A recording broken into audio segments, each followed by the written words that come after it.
नमस्कार, आप देख रहे हैं फैक्ट नाउ इंडिया की फैक्ट खबर। हमारे चैनल को लाइक और सब्सक्राइब जरूर करें। ईरान के विदेश मंत्री अब्बास अरागची ने साफ बयान दिया, अगर कूटनीति को तरजीह दी जाए तो अमेरिका के साथ सौदा हाथ में है, यानी डील हो सकती है, मगर सिर्फ अपने दायरे के अंदर हो, कोई दबाव नहीं चलेगा। हालांकि पिछले दिनों ईरान के राष्ट्रपति मसूद पेजेशकियान ने कहा कि उनका देश अमेरिका के सामने दबाव में नहीं आएगा। पेजेशकियान का बयान मिडिल ईस्ट में भारी तनाव के बीच आया। उन्होंने कहा कि मगर हम हर हाल के लिए तैयार हैं, कोई सरेंडर का सवाल ही नहीं। आपको बता दें, ईरान चारों तरफ से घिरा है, मुश्किलें बढ़ रही हैं, लेकिन फिर भी आंखों में आंखें डाले हुए है। यूं समझ लीजिए कि अमेरिका के राष्ट्रपति डोनाल्ड ट्रंप की नींदें भी हराम है। वहीं अमेरिका मिडिल ईस्ट में 2 एयरक्राफ्ट कैरियर भेज रहा है, लेकिन ईरान ने इसे बिल्कुल बेकार और अनावश्यक बताया।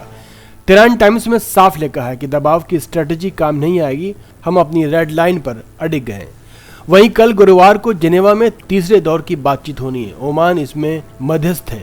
ईरान कह रहा है हम बातचीत चाहते हैं, अगर हमला हुआ तो पूरा बचाव करेंगे। वहीं ईरान की IRGC नौसेना का सबसे मजबूत और रणनीति जहाज शहीद मेहदवी अब घर लौट आया है।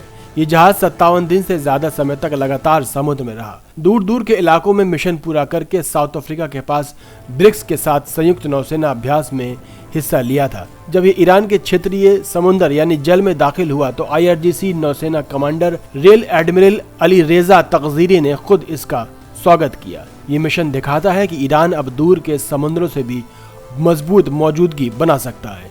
इसकी लॉजिस्टिक बेहतर हो गई है और लगातार ऑपरेशन चलाने की ताकत और बढ़ गई है। ये जहाज ईरान के लिए सी बेस्ड डिटरेंस का नया प्रतीक बन गया है। मतलब कोई धमकी दे रहा है तो समुद्र से भी मजबूत जवाब दिया जा सकता है।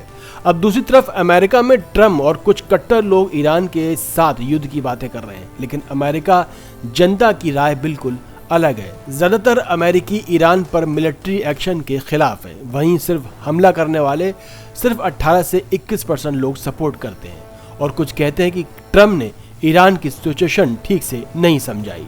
जबकि इराक वार के वक्त 72% सपोर्ट था, लेकिन अब लोग नहीं चाहते कोई नया युद्ध पश्चिम एशिया में हो। ईरान भी ब्रिक्स के साथ मिलकर अपनी ताकत लगातार दिखा रहा है।